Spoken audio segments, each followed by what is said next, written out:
Viking Age is usually told through stories of raids on monasteries, dragon-proud ships striking terror into coastal villages, and chests full of stolen silver. But beyond the popular image lies a series of battles, fierce, forgotten, and decisive, that shaped the political map of Europe. These were not random raids.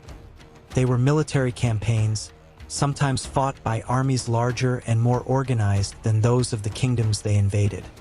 By the late 8th and 9th centuries, Europe was fractured. Charlemagne's empire was splintering. England was divided into rival kingdoms. The great rivers of the continent were highways for swift ships.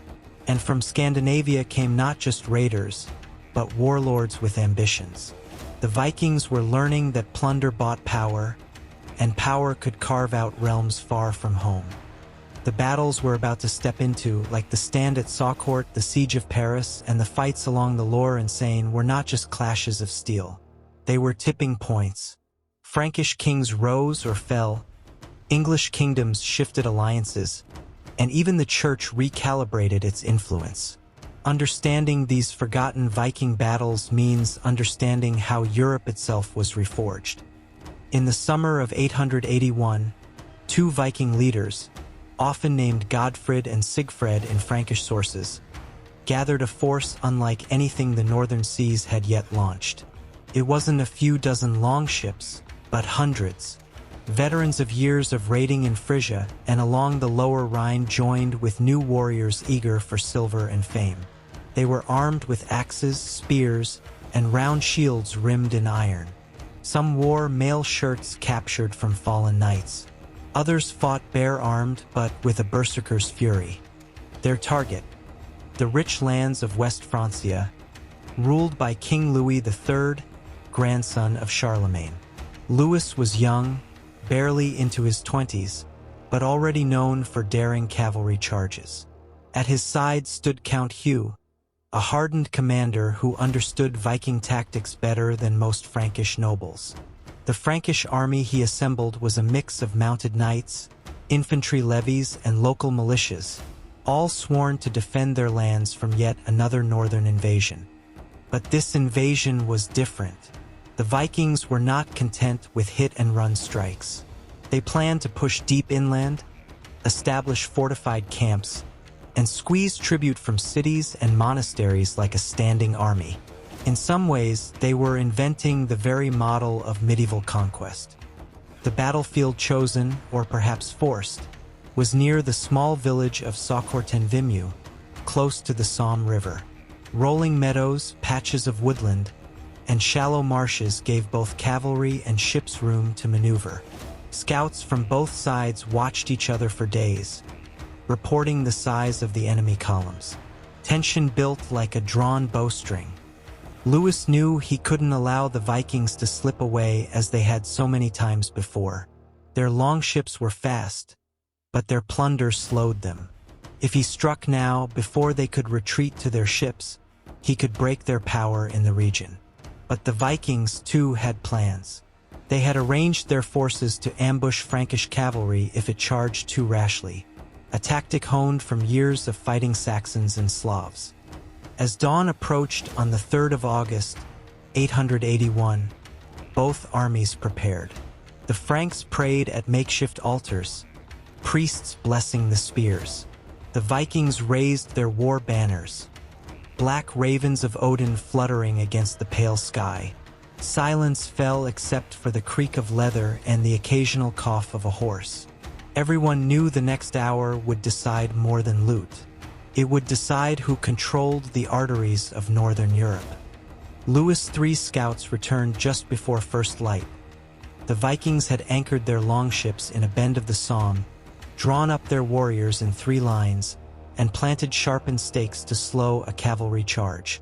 At the center stood their war leaders, Godfred's banner on the right, Sigfred's on the left, a wolf's head pennant fluttering between them. Drums beat a slow, steady rhythm that carried across the mist. The young Frankish king studied the ground. He saw what the Vikings had done. Stakes in the soft earth, shallow pits disguised with brush, the river at their back. He also saw their weakness. If he could pin them against the bank and drive a wedge through the center before their longships could evacuate them, the entire force might be destroyed. He ordered his mounted nobles to dismount. This shocked them. The Carolingian knights prided themselves on their charges. But Louis wanted disciplined infantry in the front and cavalry held back for a decisive strike. Priests walked along the ranks, holding up crosses. The men murmured prayers, glancing at the glitter of axes across the field. For the Vikings, this was no random raid. They had chosen this place to lure the Franks in. Their shield wall was 3 men deep, with archers behind and small groups of berserkers ready to surge out like unleashed dogs. They believed that if they broke the Frankish line once, panic would spread and the day would be theirs. The tension was so heavy that when a raven landed on a nearby stake, some men crossed themselves while others whispered it was Odin's sign. Both armies knew this was not another skirmish. It was a battle that could shift control of the entire northern frontier. A horn blared. Frankish infantry advanced in a slow, disciplined march. Shields overlapped, spears angled forward.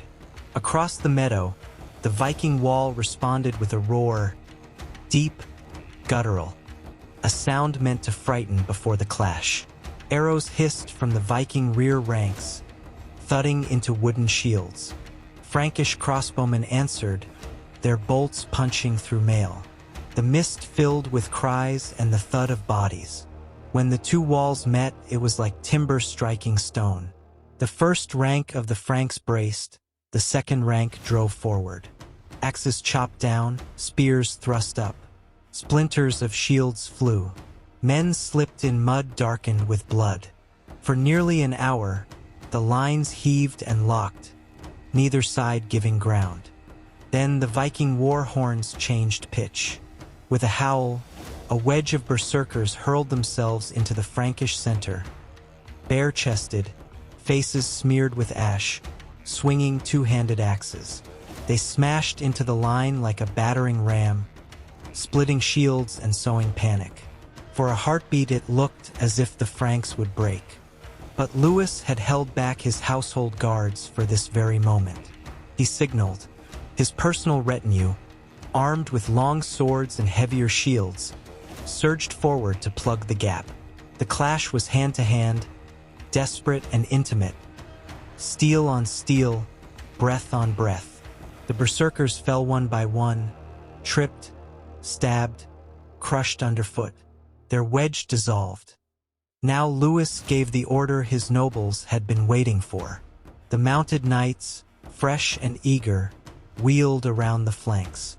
Trumpets blared. Hoofs thundered across the damp ground, kicking up clods of earth. They crashed into the Viking right, where Sigfred's men were already wavering. Lances broke through shields. Horses trampled those who fell. Caught between the hammer of cavalry and the anvil of Frankish infantry, the Viking formation began to buckle. First one banner toppled, then another. Men tried to run to the riverbank, only to find their own sharpened stakes blocking escape. Panic spread. Longships that had seemed like lifelines became traps as hundreds tried to reach them at once. Arrows from Frankish archers cut down swimmers. Some ships capsized under the crush of men. Godfrid tried to rally a rear guard but was cut off. Frankish swordsmen surrounded him, and he fell beneath a forest of spears. By midday, the meadow of Saucourt was a graveyard. The Vikings lost thousands. The Franks counted their dead by hundreds. The dragon-prowed ships that had once glided up the Somme now drifted, empty or burning, downriver. When the fighting at Saucourt ended, the field was silent except for the moans of the wounded and the crackle of burning ships. King Louis III rode among the bodies with his captains, stunned at the scale of the victory. This was not just another repelled raid. It was a shattering of a coalition army that had been building for years. Frankish chroniclers claimed 9,000 Vikings lay dead. a number almost certainly inflated but revealing the impact this clash had on the medieval imagination. The news spread along the rivers faster than any messenger. In Frisia, Danish war bands melted back to their ships. In England, Alfred's scouts recorded unusual quiet on the North Sea routes. In Scandinavia itself, chieftains spoke of the disaster at Saucourt as a warning. The days of easy tribute were ending. The battle changed how Vikings approached the continent. They shifted to smaller, faster-moving groups and began focusing more on permanent settlements like the Danelaw in England, Dublin in Ireland, and Normandy rather than massive inland raids. For the Franks, the victory gave a momentary sense of security, but it also accelerated a shift in how they organized defense. No longer could royal armies be raised only when raiders arrived. Local lords fortified river crossings, monasteries built stone towers, and an embryonic feudal network of obligations began to harden. Saucourt didn't end the Viking Age, but it marked the point where both sides realized Europe was entering a new type of war, campaigns of territory and settlement rather than hit-and-run strikes. Other forgotten battles followed a similar pattern.